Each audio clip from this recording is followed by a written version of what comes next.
Did you know that in the 20th century in Harar, the Harari people would have 5 consecutive nights of all-night pre-wedding parties for singles where they would sing songs, dance, get drunk, get into fights, and maybe even get lucky? These pre-wedding celebrations were called Tunsus. They were documented in Harar in 1953 and 1974. In 1953, these celebrations began with the bride and her friends roaming around the city.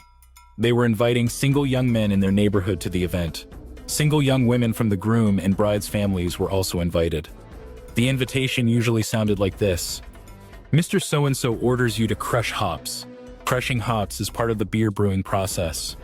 The Harari people used to brew beer for the celebrations and drink it there. Tunsus was held for 2 nights at the groom's family home and 3 nights at the bride's family home before the wedding night. The parties would start at around 10 p.m. with the beating of drums and singing.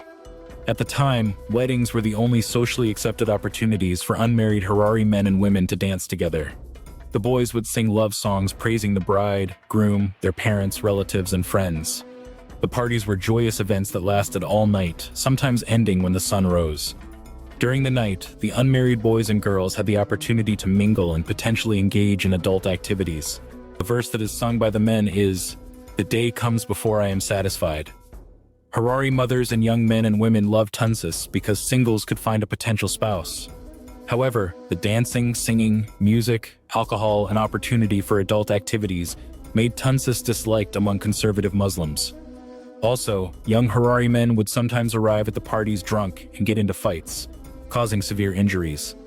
For these reasons, between the 1920s and 1970s, a Wahhabi-influenced Islamic political movement called Firmatch tried to ban the celebrations. While Tunsus declined in popularity, they continued into the 1980s.